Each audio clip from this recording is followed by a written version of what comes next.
ভারত, চীন, রাশিয়া যদি একত্র হয় সেটা কতটা মারাত্মক প্রভাব ফেলবে এর উপর অনেক কিছু নির্ভর করে এবং এটা মুহূর্তে, মুহূর্তে চেঞ্জ হচ্ছে। যারা মার্কিন যুক্তরাষ্ট্রের সঙ্গে ভালো নেগোসিয়েশন করতে পারে, যাদের ক্ষমতা আছে নেগোসিয়েশন করার, তারা কিন্তু একটা সুযোগ হয়তো পেয়ে যেতেও পারে। এই যে বড়, বড় কোম্পানি বয়কটের কথা আসছে, আপনার মনে হয় কোকা-কোলা, আমাজন, অ্যাপেল ব্র্যান্ড, এখানে তো আবার অনেক ভারতীয়রাও কাজ করে। রাহুল গান্ধী কিংবা কংগ্রেস এবং তারা যে ইন্ডিয়া জোট মিলে যে কাজটা করছে সেটা মোদির উপমহাদেশীয় যে সাম্রাজ্যবাদ তার বিরুদ্ধে একটা একক প্রচেষ্টা গড়ে তুলবার চেষ্টা করছে।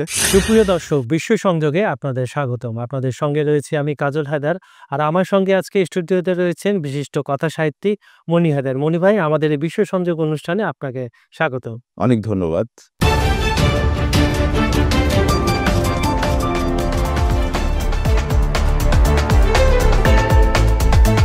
ট্রাম্প যখন দ্বিতীয় মেয়াদের নির্বাচনী প্রচারণা চালাচ্ছে, দ্বিতীয় মেয়াদে হওয়ার আগে, তখন তার একটা বক্তব্য ছিল, স্লোগান ছিল টেক ব্যাক আমেরিকা। মানে আমেরিকা যে পর্যায়ে আগে ছিল, তার ভাষা মতে আগের বাইডেন, ওবামা এটা পিছাই দিছে, সেই জায়গায় ইকোনমিভাবে এবং শৌর্য বীর্যের ওদের মাধ্যমে ওই জায়গাটা পৌঁছাতে চায়।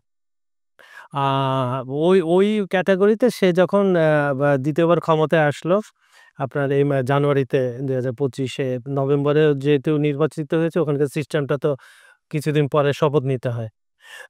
নেওয়ার পরে আপনি তারপর কয়েকটি কাজ বিতর্কিত, আলোচিত, সমালোচিত অনেক কিছু হয়েছে। সর্বশেষে দিন শেষে উনি একজন ব্যবসায়ী। উনার মুনাফা যেখানে, উনি দেশের মানুষকে সেভাবেই বুঝিয়েছেন যে আপনার প্রথমে আদিবাসী নিয়ে কিছু কর্মকাণ্ড আমরা দেখলাম, ভারতীয়দের বেঁধে, বেঁধে পাঠিয়ে দেওয়া হলো। তখন কিন্তু মোদি ওখানে ছিলেন। মোদি তখন সফর সংক্ষিপ্ত করে দেশে আসে। মোদি খুব আশায় ছিল, ভারতীয়রা আশায় ছিল ট্রাম্প দ্বিতীয়বার ক্ষমতায় এসেছে, ব্যবসা-বাণিজ্য থেকে শুরু করে সবকিছু সহজ হবে। কিন্তু এটা একদম বুমেরাং হয়েছে। বুমেরাং হওয়ার পরে এখন যেটা নতুন মরার উপর খড়ার গাছ যেটা বলে, যে ট্রাম্প তো সারা বিশ্বেই মোটামুটি আ একটা ট্যারিফ তুফান, ঝড়, স্টর্ম যাই বলেন, লাঘব করেছে এবং বিভিন্ন দেশে আরো জারি করেছে এবং বিভিন্ন দেশের সম্পর্কের ভিত্তিতে মার্কিন যুক্তরাষ্ট্রের কথা হলো, আমার থেকে বোয়িং কিনো, আমার থেকে অস্ত্র কিনো, আমি তোমাকে ছাড় দিব, এবং হয়েছেও তাই। এবং ভারতের ক্ষেত্রে দেখা যাচ্ছে যেটা, চীনের ক্ষেত্রে যেটা ছিল, চীনেরটা একটু লেন্দি হয়ে গেছে। কারণ চীনের সাথে ভারতের যাই হোক, একটু বুঝে শুনে মার্কিন যুক্তরাষ্ট্র কথা বলে চীনের সাথে। আর ভারতের সাথে যেটা হয়েছে, ভারত কোনোদিন ভাবতে পারেনি যে 25% ভ্যাটের উপরে আরো 25%, মানে মোট 50% অতিরিক্ত শুল্ক তাদের দিতে হবে। এবং আপনি ভালো করে জানেন যে ভারতের আইটি যে এই গুডস গুলা, তারপর হচ্ছে ওষুধ, এ আ কাঁচামাল, এগুলো প্রচুর পরিমাণ মার্কিন যুক্তরাষ্ট্রে বাজার, এবং ভারতের জিডিপির একটা বৃহৎ অংশ কিন্তু সেখান থেকেই আসে, মার্কিন যুক্তরাষ্ট্রের বাজার থেকে। এই অবস্থায় এখন আমি যেটা বললাম মেড ইন ইন্ডিয়া, এই অবস্থা এখন ভারতের নরেন্দ্র মোদি ঘেঁষা কিছু ব্যবসায়ী সব জায়গায় স্লোগান শুরু করেছে যে আমরা মার্কিন যুক্তরাষ্ট্রের যে পণ্যগুলো আছে, ম্যাকডোনাল্ড বলেন, কোকা-কোলা, অ্যামাজন, অ্যাপেলের মতো ব্র্যান্ডগুলোকে বর্জন করব। এই যে সমগ্র বিষয়টা আসলে কোন দিকে যাচ্ছে, নেগোসিয়েশন এর কোনো পথ আছে কিনা, নাকি ভারতের জন্য কঠিন হবে, তাদের মার্কেট ভারত আস্তে, আস্তে হারাবে, মার্কিন যুক্তরাষ্ট্র মাঝখানে কোনো ডিল করবে কিনা, এই বিষয়গুলো আপনি কিভাবে দেখছেন? অনেক ধন্যবাদ কাজল ভাই। সুধী দর্শক, আপনাদেরকে শুভেচ্ছা। মূলত মনে রাখতে হবে যে মার্কিন যুক্তরাষ্ট্র, মার্কিন যুক্তরাষ্ট্র আমি উচ্চারণ করছি, কিন্তু অধিকাংশ মানুষ কিন্তু উচ্চারণ করে আমেরিকা। আমাদের মনে রাখতে হবে যে আমেরিকায় দুটো মহাদেশ আছে। একটা উত্তর আমেরিকা, একটা দক্ষিণ আমেরিকা। কিন্তু মজার ব্যাপার হচ্ছে, আমরা যখন আমেরিকা বলি তখন কিন্তু আমেরিকার ২ মহাদেশের সমস্ত দেশগুলোকে ভুলে যাই। শুধু মার্কিন যুক্তরাষ্ট্রকে আমরা আমেরিকা হিসেবে চিহ্নিত করি। অর্থাৎ গত ২০০-২৫০ বা ৩০০ বছর ধরে তারা সারা পৃথিবীব্যাপী একটা সাম্রাজ্যবাদের যে চাষাবাদ করেছে, সেই চাষাবাদের মধ্যে শুধু আমেরিকার জনগণ নয়, পৃথিবীর জনগণও এক ধরনের বন্দী হয়ে গেছে। এবং শোনা যাচ্ছে, কয়েকদিন ধরে দেখছি যে ইন্ডিয়া, ভারত, চীন এবং রাশিয়া মিলে এই মার্কিন যে ডোনাল্ড ট্রাম্পের এই যে শুল্ক এর বিরুদ্ধে একটা ঐক্য গড়ে তুলছে। পৃথিবীর এই ৩টা বড় দেশ এবং জনসংখ্যার দিক থেকে বড়, পাওয়ারের দিক থেকে বড়, এরা যদি আবার এক হয়ে যায়, তাহলে কিন্তু মার্কিন যুক্তরাষ্ট্রের জন্য সত্যি, সত্যি খবর আছে। কেমন?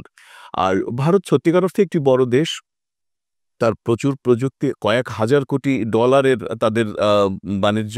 তো সুতরাং চাইলে ভারত কিন্তু এক ধরনের প্রতিরোধ গড়ে তুলতে পারে। এই শক্তি কিছুটা হলেও, এবং মোদি তার নিজের দেশের পটভূমির জায়গায় তো সে বলেছে যে আমরা ছেড়ে দেব না, আমরা লড়াই করবো। আর একটা মজার ব্যাপার হচ্ছে দুধ পাঠাতে চায় মার্কিনরা, বাংলাদেশ এই ভারতে তাদের দুধ পাঠাতে চায়। কিন্তু আমি সেদিন একটা প্রতিবেদনে পড়ে দেখলাম যে ভারতের দুধের ব্যবসা করে 4 কোটি মানুষ। কৃষক মানে নিম্ন মানে একদম গোয়ালা পর্যায়ের 4 কোটি নারী পুরুষ নির্বিশেষে। বলছে যে মোদি বলছে যে না, আমার কৃষক আগে। সত্যিই তো আপনি যদি দেশের রাষ্ট্রপতি হন বা প্রধানমন্ত্রী, আপনি কি বলবেন? আপনার দেশের জনগণের প্রবলেমটাকে সার্ভ করবে। সে বলছে যে না, এইখানে কোনো ছাড় দেওয়া হবে না, আগে আমার জনগণ, আগে আমার কৃষক, তারপর অন্য কিছু। এটাই হচ্ছে স্বাভাবিক।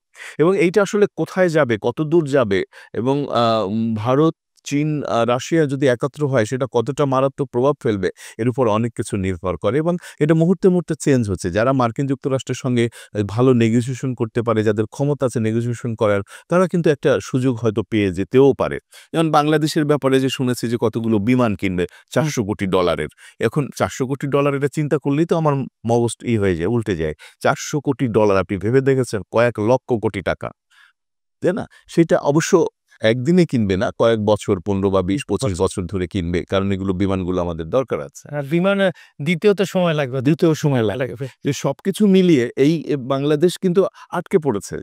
যদি এই 50% আরোপ না করতো, তাহলে কিন্তু বাংলাদেশ এই বিমান কিনতো কিনা এখনই, বা এই প্রযুক্তি বা এই চিন্তা করতো কিনা, এই চুক্তি করতো কিনা, এ বিষয়ে কিন্তু সন্দেহ আছে। অর্থাৎ ট্রাম্প বাধ্য করছে আমাদেরকে, পৃথিবীকে বাধ্য করছে, এবং পৃথিবীর দরিদ্র দেশগুলোর আসলে সত্যি কিছু করার নাই, অসহায় আমরা। আপনি যে ৩টা দেশের কথা বললেন, রাশিয়া, ইন্ডিয়া, চায়না। এখানে আপনার রাশিয়া, ইন্ডিয়া এবং চায়না ৩টা দেশের সাথে কিন্তু মার্কিন যুক্তরাষ্ট্রের ব্যবসা আছে। রাশিয়ার সাথে যতই দ্বন্দ্ব হোক, রাশিয়ার সাথে ইউরেনিয়ামের ব্যবসা আছে। তারপর তেলেরও কিছুটা ব্যবসা আছে। তারপর আপনার চীনের সাথে তাদের সফটওয়্যারের ব্যবসা আছে। তা ভারতের সাথে তো আছেই। তাহলে মনে করেন আবার এদিকে সবচেয়ে বড় এই জোটটা সবচেয়ে বড় যদি না হয়, একটাই কারণ হবে চীন এবং ভারতের দ্বন্দ্ব। এখন ঘটনা হচ্ছে যে এই যে বড় বড় কোম্পানি বয়কটের কথা আসছে, আপনার মনে করেন কোকা-কোলা, আমাজন, অ্যাপেল ব্র্যান্ড, এখানে তো আবার অনেক ভারতীয়রাও কাজ করে। আপনার কিন্তু মনে রাখতে হবে, এখানে কিন্তু মার্কিন যুক্তরাষ্ট্রে হ্যাঁ, ওরা সিইও থাকে, বড় পর্যায়ের ২-১ জন থাকে। এখন সেইভাবে তারা সাড়া দিচ্ছে। এখন হয় কি, আপনার মনে করেন এ এর দায় তো ভারতেরও কম না। আপনার ভারতের উচিত ছিল তাদের ব্যবসাটা অন্য জায়গায় আরো এক্সপেন্ড করা। এখন ফর দ্য গডস সেক, এখন বাংলাদেশ যেটা করছে, বাংলাদেশ কিন্তু ইউরোপ, মধ্যপ্রাচ্য, মার্কিন যুক্তরাষ্ট্রকে রেখেই এবং আফ্রিকার সাথে পর্যন্ত ব্যবসা আছে বাংলাদেশ। ছোট্ট হোক, থাকবে, ছোট্ট হোক, করতে হবে। কিন্তু নেপাল, ভুটান থেকে শুরু করে আফ্রিকা, মধ্যপ্রাচ্য, ইউরোপ আমাদের সবজি যাচ্ছে। আমাদের এখান থেকে লোক যে ওখানে কাজ করছে। তো ভারতে কিন্তু আপনি দেখবেন মার্কেটটা বাংলাদেশ ছিল একসময়, বড় একটা ৪র্থ মার্কেট বাংলাদেশকে বলা হতো ভারতে। মার্কিন যুক্তরাষ্ট্র ছিল, মধ্যপ্রাচ্য আছে। তো ভারতের আপনার একটা মেড ইন ইন্ডিয়া সবসময় থাকে। কিন্তু ঘটনা হচ্ছে আপনি কতদিন কতদিন এটা টেক্কা দিতে পারবেন। কারণ হচ্ছে আপনার মোদির নিজের অবস্থানও ঠিক না, আপনি ভালো করে জানেন। হ্যাঁ। সে ৭৫ বছর বয়স, সামনের মাসে হবে। বিজেপিতে দেখা গেছে যে ৭৫ বছর বয়স হলে তাকে রিটায়ারমেন্টে পাঠানো হয়। তারপরে ১ম যে ১১ বছর ধরে উনি ক্ষমতায় আছেন, ১ম দিকে যে মোদি ম্যাজিক, সত্য মিথ্যা আমি বলব না। কারণ আমি ভারতীয় না, আমি বাংলাদেশী। এখান থেকে আমরা রিপোর্টের মাধ্যমে যতটুকু পাই, দেখি, ওখানে ভারতের নাগরিকের সাথে কথা বললে বা আমরা বিভিন্ন চ্যানেলে যখন ভারতের সাথে কথা বলি, যে মোদির যে ইমেজটা, মোদি ম্যাজিক, এটা আস্তে আস্তে মিলিয়ে যাচ্ছে। বিভিন্ন বিতর্কিত, কারণ দেশের মধ্যে উনি বিতর্কিত। কংগ্রেসের রাহুল গান্ধী কিন্তু দাঁড়াচ্ছে সামনে সমর্থন নিয়ে। যাদের সিট পাওয়ার কথা ছিল তারা ১০০-র বেশি সিট পেয়েছে। সবকিছু মিলে মোদি কি এটার জন্য দায়ী কিনা? না, আমার মনে হয় মোদি এটার সরাসরিভাবে দায়ী হবে বলে আমার মনে হয় না। আমার মনে হচ্ছে ট্রাম্প যদি ক্ষমতায় না আসতো, তাইলে কিন্তু এই ঝামেলা তৈরি হতো কিনা সে বিষয়ে সন্দেহ আছে। কিন্তু মোদির পুরাতন বন্ধু বলা হয় হ্যাঁ। ট্রাম্পকে। এইটা হয় কি যে রাজনীতিতে কখন কার শত্রু আর এটা বলা যায় না। নিশ্চিত করে কখনো কিছু বলা যায় না। আর ট্রাম্পের মধ্যে সবসময় একটা ভাব থাকে যে আই এম দ্য মানে হ্যাঁ, greatest, I am the greatest. নিজেকে এক্সপোজ করার একটা ব্যাপার থাকে। প্রবল একটা বাসনা আছে, এবং সেটা তার সুযোগ আছে, সে এক্সপোজ করে। আর ভারতের যে কথাটা বললে, সেটা হচ্ছে যে ভারতীয় লোকজন নানা জায়গায় চাকরি করে মার্কিন, সেটা ঠিক আছে, কিন্তু তার সংখ্যা কত, আর ভারতীয় মাটিতে যে জনগণ তাদের সংখ্যা কত? মাটির জনসংখ্যাই অনেক বেশি এবং স্বাভাবিকভাবেই ভোটের দিক থেকে ওদিকেই যাবে। আরেকটা বলছেন যে মোদির যে ক্যারিশমা বা রাজনৈতিক মোদির ম্যাজিক, হ্যাঁ। ম্যাজিক, সেইটা স্বাভাবিকভাবে দীর্ঘদিন ধরে ক্ষমতায় থাকলে আপনি যদি জনগণকে আম ৩ বেলা স্বর্ণ দিয়া গোসলও করা, স্বর্ণরেণু দিয়া, একসময় কিন্তু মানুষ বিরক্ত হয়। এটা খুব বেশি ভক্ত ছাড়া মাস পিপল এইটা গ্রহণ করতে পারে না। মানে মানুষের মধ্যে যার ভোট দেওয়ার ক্ষমতা আছে, যে ৫ বছর পর, পর ভোট দিতে চায়, সে কিন্তু দীর্ঘদিন একজন শাসককে সহ্য করে না। এর মধ্যে এক ধরনের মনস্তাত্ত্বিক লড়াই আছে। এক ধরনের মনস্তাত্ত্বিক দৃষ্টিভঙ্গি আছে। আর একই রকম টেলিভিশনে নানা জায়গায় এক লোকজনকে শাসককে দেখতে চায়, নতুন কাউকে দেখতে চায়। আর ইতিমধ্যে যারা বিরোধী দলে থাকে তারাও এক ধরনের ম্যাজিক তৈরি করার চেষ্টা করে। সেই রাহুল গান্ধী কিংবা কংগ্রেস এবং তারা যে ইন্ডিয়া জোট মিলে যে কাজটা করছে, সেটা মোদির এই মোদির বিজেপি যে সাম্রাজ্যবাদ, মোদি এবং বিজেপির যে উপমহাদেশীয় যে সাম্রাজ্যবাদ, তার বিরুদ্ধে একটা একক প্রচেষ্টা গড়ে তুলবার চেষ্টা করছে। তো সেদিক থেকে খুবই ভালো। আপনি যেটা বললেন, যেখানে রাহুল গান্ধীর কোনো পাত্তাই ছিল না, এই নির্বাচনের আগের নির্বাচনে যখন সে নির্বাচিত হতে পারে নাই, মোদি এবং বিজেপি খুবই অপমানিত করেছে, লাঞ্ছিত করেছে, ছোট করেছে, অবজ্ঞা করেছে এবং ভারতের স্বাধীনতা সংগ্রামী জওহরলাল নেহরুকে পর্যন্ত নিন্দা করেছে, নানা রকমের তীক্ষ্ণ সমালোচনা করেছে অযৌক্তিকভাবে। তো এইসব ভারতীয় জনগণের মধ্যে এর একটা প্রভাব নিশ্চয়ই পড়েছে এবং জিনিসপত্রের দাম বেড়ে গেছে। এটা শুধু ভারত না, সারা পৃথিবীতে। বাংলাদেশের তো অবস্থা খুবই শোচনীয় অর্থনৈতিক দিক থেকে।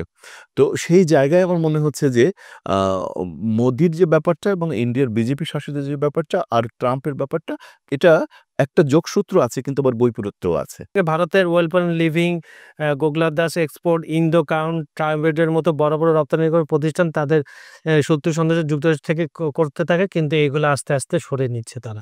না, সরিয়ে নিতে যেহেতু ট্যাক্স বেড়ে গেছে, দাম বেড়ে যাবে, সে তার নিজের দেশে নিয়ে বিক্রি করতে পারবে না, মানুষ অত দামে কিনবে না।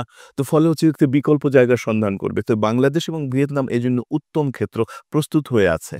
আচ্ছা, আপনার এই কথা দিয়ে আজকে এই অনুষ্ঠানটা শেষ করতে চাই। আর অস্থিরতা আসলে আমরা চাই না, সেটা যুদ্ধক্ষেত্রে হোক আর আপনার বাণিজ্য ক্ষেত্রে, যে ক্ষেত্রে হোক, একটা ভারসাম্য থাকা উচিত সব ক্ষেত্রেই। অবশ্যই আপনার কারো উপরে কোনো কিছু চাপিয়ে দেওয়া, এটা সবসময় বড় বড় অন্যায় এবং ইতিহাস কখনো সেটা ক্ষমাও করে না, কোনো না কোনোভাবে তার উপরে ব্যাকফায়ার করে।